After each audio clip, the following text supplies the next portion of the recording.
This is lecture week 3, part 1. I've broken this lecture up into two different parts. In the first part, we'll cover the economic context of social welfare policy. We'll start by giving you a little bit of a background. We'll provide some definitions, look at some of the primary concerns of economists and what they do in the way of policy analysis. We'll look at fiscal policy, the government becoming involved in taxing and spending, the government's taxing and spending power. In other words, we'll take a little bit of time and think about monetary policy. It'll be more of a note, just a note on monetary policy more than anything else. And then the second part of the lecture, we'll get into our very first program, and that's the Earned Income Tax Credit and how that works. There is a section here, if you'll notice in your slides, there's a section on the political context, and I'll go ahead and let you guys access that material on your own. There's a Donald Lindhorst reading that discusses federalism and how it impacts social work advocacy, and so I'll let you guys look at that material on your own. And so the primary emphasis here will be on the economic context, and in particular, we'll look at fiscal policy and the EITC. We start with basic definitions of economics. This is from your Dolgoff reading. He says that economics is a study of income, production, distribution of goods and services. He's covering the major aspects of economics, the consumer side in the way of income, the production side or the firm side, or production theory on the other hand, the distribution of goods and services, that could be the government, that could be discussing or alluding to welfare economics. I like this other definition a little bit better, and this is where he talks about economics being the study of social systems and the allocation and how scarce resources get allocated in that particular system. And so we'll use that definition. We'll go with a definition of the study of social systems and how they allocate scarce resources. That'll be our definition of economics in this class. There are some concerns of policy analysts. There are two primary concerns. That's that of efficiency and equality. And we've talked about this in numerous contexts already. We've talked about this in the Rawlsian sense, in the way of where to set a social minimum. We talked about this when we discussed David Ellwood's conundrums, this security work trade-off. Those arguments are all sort of revolve around this balancing between efficiency and equality. So when analysts are analyzing and putting together the reports on policy, they'll most likely be concerned with these two criteria or goals. That's efficiency and equality. There are different ways in which we assess these policy goals or criteria. Efficiency, the primary indicator there would be straightforward GDP or gross domestic product. There's a calculation that's involved here, but for our purposes, we can just think about it intuitively as simply the market value of all goods and resources that are produced in a particular country over a given period of time. That's GDP. That's one indicator of efficiency. Of course, the GDP could increase over time. It could stay the same, or it could even decrease, which that's what's happened in this recessionary era back in 2008, where the GDP actually declined during that time. Equality is the other concern. Of course, there's several different indicators of equality or inequality. You've seen the documents out there, seeing how the top 1% holds X percentage of all the wealth in the country, assessed against the bottom 20%. That's one type of equality or inequality analysis, or a quintile analysis, where we break up the population into 20th percentiles and see how they compare against one another. That's one way to assess equality or inequality. The Gini coefficient, to give another example, it's an index between 0 and 1 that policy analysts will often use, with 1 denoting extreme inequality. And so the bottom line, once again, is that there's a weighing of the two, and there's often thought to be a trade-off between equality and economic growth or efficiency. There are fundamental economic issues or problems for which nation states must address, and that's that of production. So what does the economy produce? What does the government produce? What does the nation state produce? In other words, how does it produce it, and for whom does the country produce it? Those are fundamental. That's the fundamental economic problem. And so where you have a nation state or country that allows those issues to be resolved through private exchange, through market exchange between buyers and sellers, That's something we characterize as a capitalist social system or structure, where we let the government dictate the answers or solutions to those production questions. We call those centrally planned economies or socialist economies. But of course, in reality, in practice, most economies are somewhere in the middle of that continuum. And so we call those mixed economies. In the case of the US economy, I think it's a pretty slam dunk argument to say that the US is more towards the capitalist side, that we let those exchanges or those issues, those fundamental economic issues, be resolved through the private market, through market exchanges between buyers and sellers. Of course, that's not to dismiss the role of government in addressing the fundamental economic issues. If we look at, for example, and Dolgoff provides these examples as well, but in the way of utility companies that are often government-owned, we do have public or government ownership of productive assets. If we look at housing, for example, the housing voucher program, that's a government-run program. The government is operating housing units. So the point is we have a public ownership of productive assets, not purely private ownership, but government does get involved.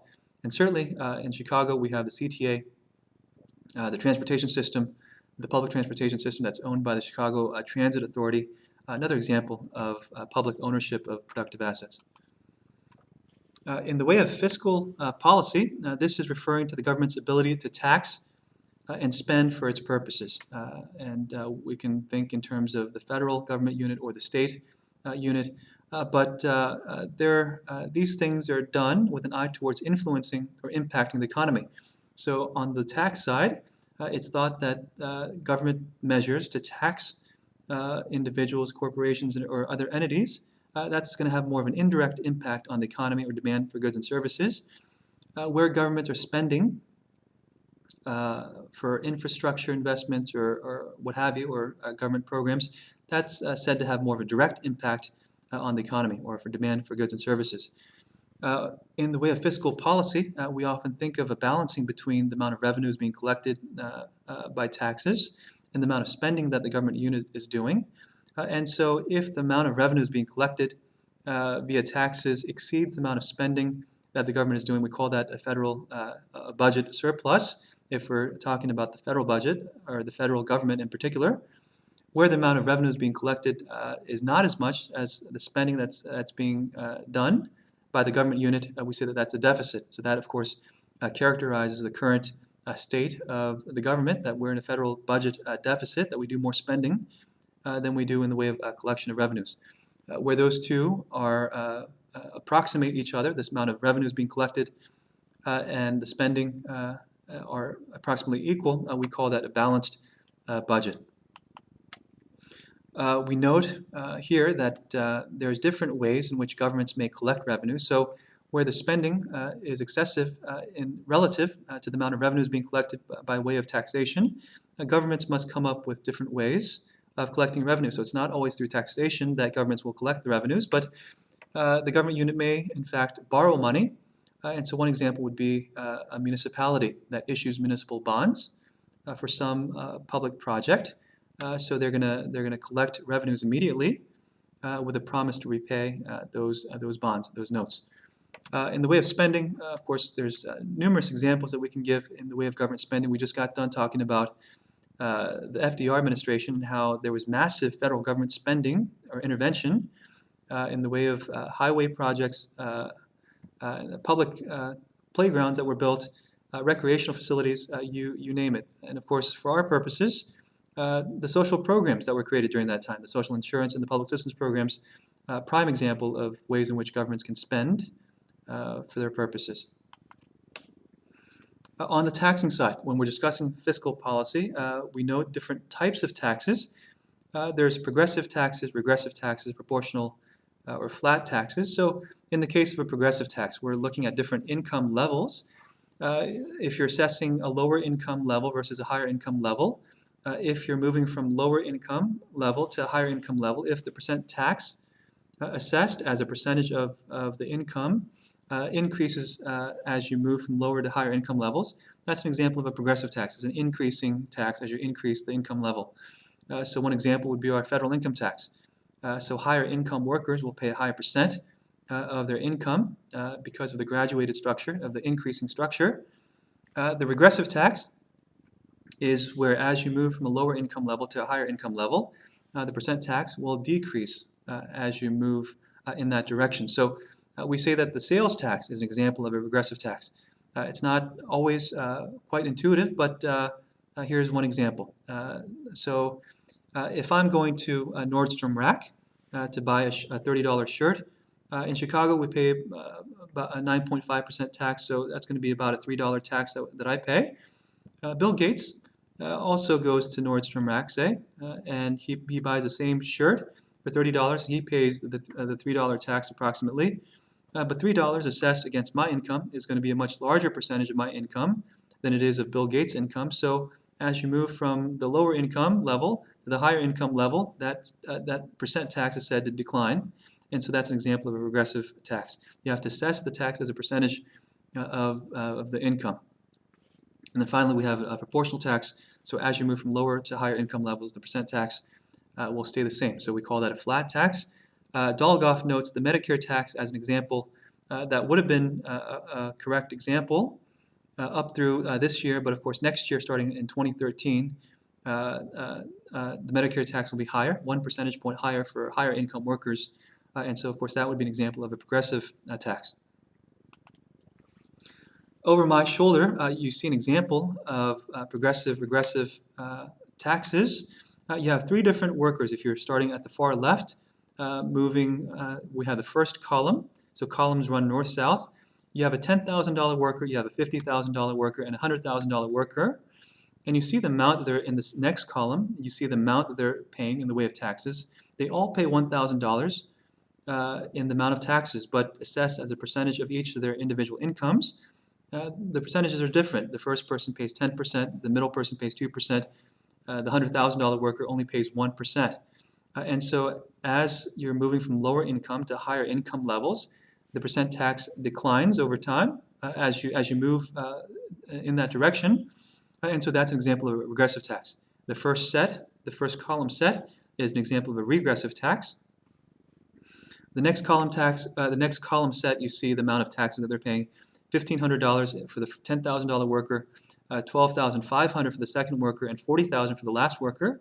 And so in percentages, that's 15%, 25%, and 40% respectively. And so we can say that that's an example of a progressive tax. As the income level increases, the percent tax also increases. Just a quick note on monetary policy and the history of monetary policy. We note that the federal banking system was set up in the U.S. back in 1914 as part of the Federal Reserve Act. Dolgoff notes the structure of the federal banking system, and on top of that structure, you have the Federal Reserve Board that controls the banking system in the U.S. He also talks about the regional banks and how some regional banks exert more influence than the others, most notably the New York Regional Bank, and so on and so forth. But most relevant for our purposes is that the Federal Reserve controls the money supply in this country, and with it, other aspects of the economy, the unemployment rates, the inflation rates, and that's all done through setting of what are called the discount rates. And discount rates you can think of as sort of an interest rate that the Federal Reserve Bank passes on to lower level banks. You can think about the incentive structure and what might happen with higher interest rates or discount rates versus lower interest rates or discount rates. Where the discount rate is high, you can think about what that means in terms of borrowing and saving. In the way of borrowing, you'd be less inclined to borrow at 10% as you would at 1%. In the way of saving, you'd be much more inclined to save money at 10% because you're going to get back 10%, right? As opposed to saving at 1%, you're not going to get back as much at the end of the year. And so the idea is that the Federal Reserve will control the supply of money and how people borrow and save by setting these discount rates. The importance here of this whole discussion, fiscal and monetary policy, is that governments will use these policies to stimulate the economy. And so we have two different philosophical traditions in terms of how we've historically sought to stimulate the economy. We have Keynesian economics on the one hand, this philosophical tradition named after John Maynard Keynes, an economist who was at University of Chicago. And then you have supply-side theorists who have a different view of how to stimulate the economy. And so we'll look at their arguments here. In terms of Keynesian economics, or the Keynesianists will say that they reject laissez-faire economics. And so if you think back to your high school economics courses, laissez-faire economics has to do with sort of laid-back approach, right? Let the invisible hand of the market work itself out. Well, Keynesians, they reject this notion. They think the idea is not for less intrusion, but for more government intervention. So that increased public spending, for example, would be necessary to stabilize or even stimulate the economy. This is equated with demand side or consumer side economics. So the basic idea is that the more the government gets involved in the way of public works projects, for example, the examples that we had ad nauseum in the way of the Great Depression era, all the different ways in which the government stepped in on a massive scale, the federal government stepped in on a massive scale, that's reflective of Keynesian side economics. And so President Obama's federal stimulus bill, when he took office, right, increased public spending would be an example of how to stimulate the economy using Keynesian principles. You have supply-side theorists who have a different view of how to stimulate the economy. Supply-side theorists embrace laissez-faire economics. That it's that laissez-faire approach that allows the economy to work itself out. And so specifically in the way of supply side or fiscal policy, supply side theorists will argue for tax cuts. So if you cut taxes, that's going to lead to greater spending, greater employment, and so on and so forth.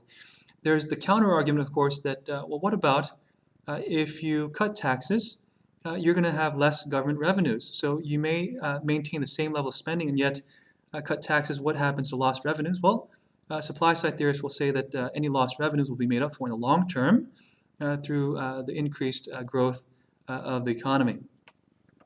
There's a moral objection to supply-side theory, and that's one of, once again, if you're maintaining the same level of spending and yet cutting taxes, that of course creates a federal budget deficit situation, and of course there is the moral dilemma of passing that on to future generations to balance that out. And so you get into a moral discussion about whether or not that's proper. But for our purposes, the idea here is that you have two different philosophies in terms of how to stabilize or stimulate the economy, one promoting greater public government spending, and the other promoting tax cuts in terms of supply-side theory. And so we'll stop there for part one of this lecture.